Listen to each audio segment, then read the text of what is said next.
Chaque matin, Sarah se réveille tôt pour se préparer pour l'école. Elle se brosse les dents, prend son petit déjeuner avec sa famille et prépare son sac avec des livres et des collations. À l'école, Sarah retrouve ses amis dans la cour de récréation. Ils jouent ensemble et rigolent beaucoup. Ensuite, la cloche sonne et c'est l'heure des cours. Sarah aime apprendre de nouvelles choses dans ses classes, comme les mathématiques, les sciences et la lecture. Parfois, ils ont des cours d'art ou de musique, ce qu'elle préfère. Pendant la pause déjeuner, Sarah s'assoit avec ses amis et mange son sandwich préféré. Après le déjeuner, ils sortent à nouveau pour jouer.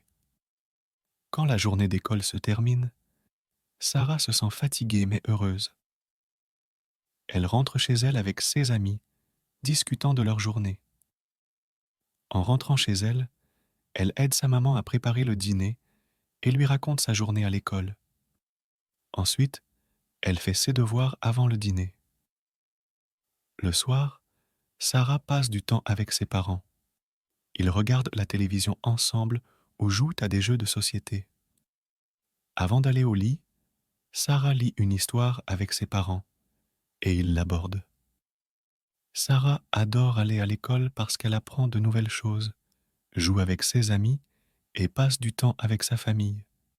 Elle a hâte d'être demain pour recommencer.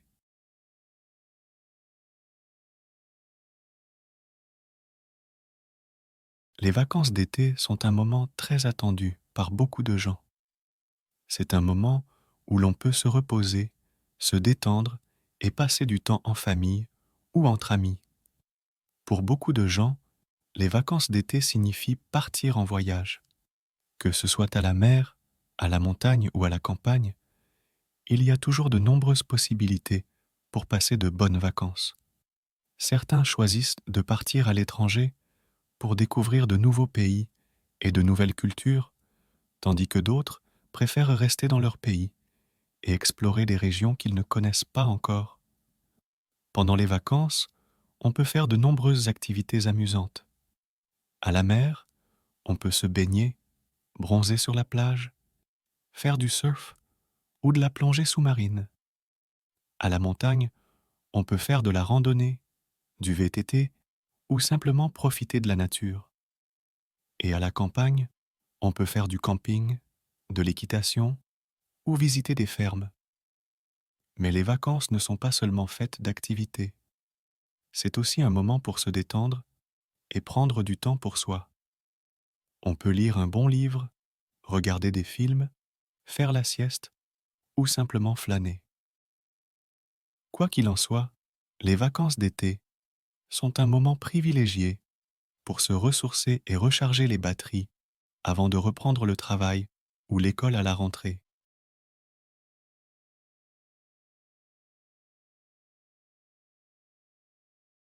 Ma maison idéale serait un endroit chaleureux et accueillant où je me sens à l'aise et en sécurité.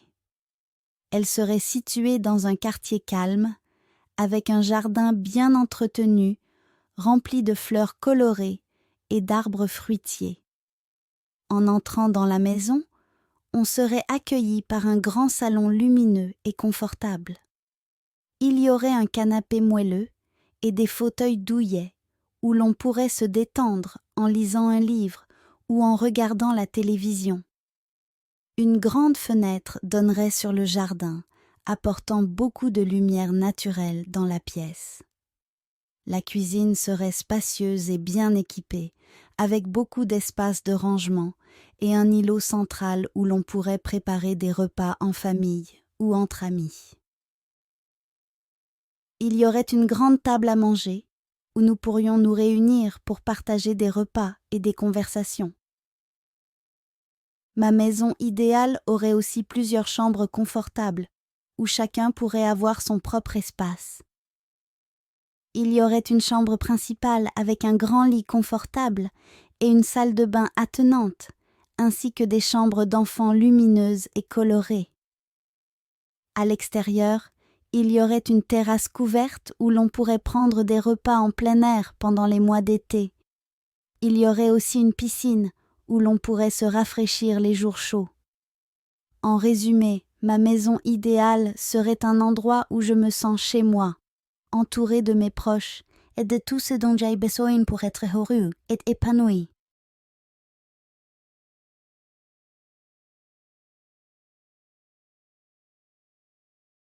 Les passions sont ce qui rendent la vie excitante et enrichissante. Chacun a ses propres passions qui le motivent et lui donnent un sentiment d'accomplissement. Pour certains, la passion pour les voyages est ce qui les fait vibrer. Ils aiment découvrir de nouveaux endroits, rencontrer des gens différents et explorer des cultures étrangères. Voyager leur permet de sortir de leur zone de confort et d'élargir leurs horizons. D'autres sont passionnés par les interactions sociales et le fait de parler avec des inconnus. Ils trouvent un réel plaisir à engager des conversations avec des personnes de tous horizons, à échanger des idées et à apprendre des autres. Pour eux, chaque rencontre est une occasion d'enrichir leur expérience de vie. Certains sont passionnés par le sport et l'activité physique. Ils trouvent du plaisir à se dépenser, à repousser leurs limites et à se surpasser. Que ce soit en pratiquant un sport individuel comme la course à pied ou en faisant partie d'une équipe de football, le sport leur permet de se sentir vivants et en forme. Enfin, il y a ceux qui sont passionnés par la nature et les grands espaces. Ils aiment passer du temps à la campagne ou à la montagne, à respirer l'air frais, à admirer les paysages et à se ressourcer loin de l'agitation de la ville. Pour eux, les vacances à la plage ou à la montagne sont un moment de détente et de connexion avec la nature. En résumé, les passions sont ce qui donne du sens à notre vie et nous permettent de nous épanouir pleinement. Quelles que soient nos passions, il est important de les cultiver et de les nourrir, car elles sont ce qui nous rend vraiment heureux et épanouis.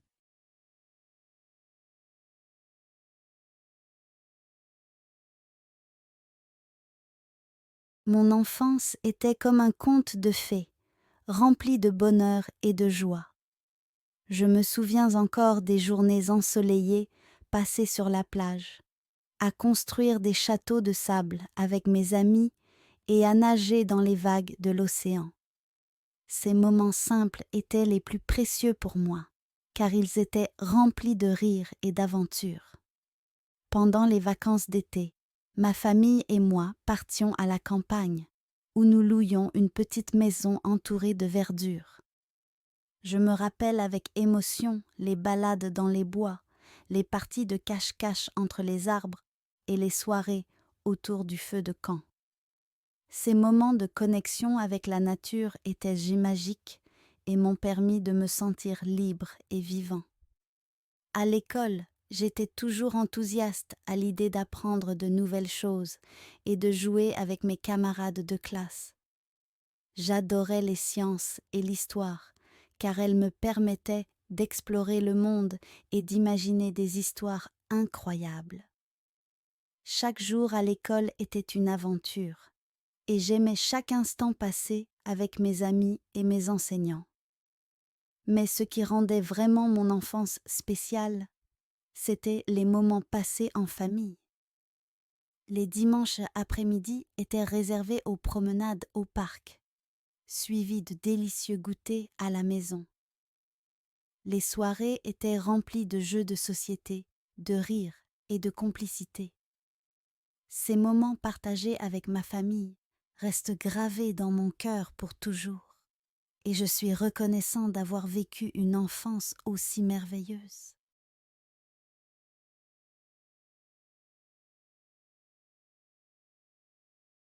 Bonjour.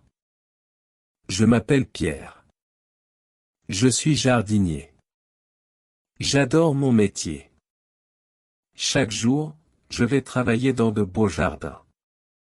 Mon travail consiste à planter des fleurs, à tailler les arbres et à entretenir les pelouses. Ce matin, je me rends au parc de la ville pour mon premier travail de la journée. Le soleil brille, et les oiseaux chantent. C'est une journée parfaite pour jardiner.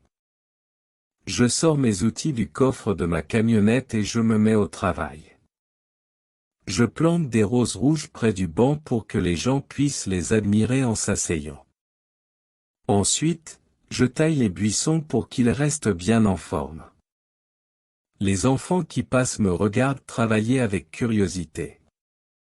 Après avoir terminé au parc, je me rends chez Madame Dupont. Elle a un magnifique jardin rempli de fleurs colorées. Je l'aide à arroser les plantes et à désherber les mauvaises herbes. Madame Dupont me remercie chaleureusement et me dit que son jardin n'a jamais été aussi beau. Je rentre chez moi fatigué, mais heureux. Être jardinier est un métier merveilleux.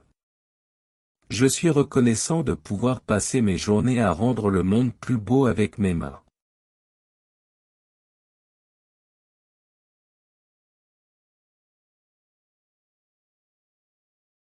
Le restaurant, la petite brasserie, est un endroit chaleureux et accueillant que je fréquente régulièrement. Situé au cœur de la ville, il est facile d'accès et attire une clientèle variée. Dès que l'on entre, on est enveloppé par une ambiance conviviale. Les murs sont décorés avec goût, ornés de tableaux représentant des scènes de vie française. La lumière tamisée crée une atmosphère intime et relaxante. Le personnel est toujours souriant et attentionné. On se sent véritablement comme chez soi dès qu'on franchit la porte. Le serveur, Antoine, me connaît bien et me salue toujours avec un grand sourire. En ce qui concerne la cuisine, la petite brasserie propose une délicieuse cuisine française traditionnelle. Les plats sont préparés avec des ingrédients frais et de qualité.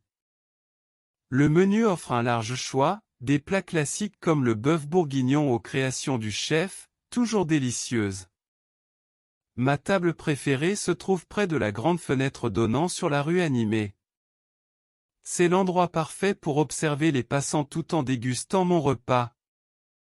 En somme, la petite brasserie est bien plus qu'un simple restaurant pour moi. C'est un lieu où je me sens chez moi, où je peux savourer de délicieux plats dans une ambiance agréable. C'est pourquoi j'y retourne toujours avec plaisir.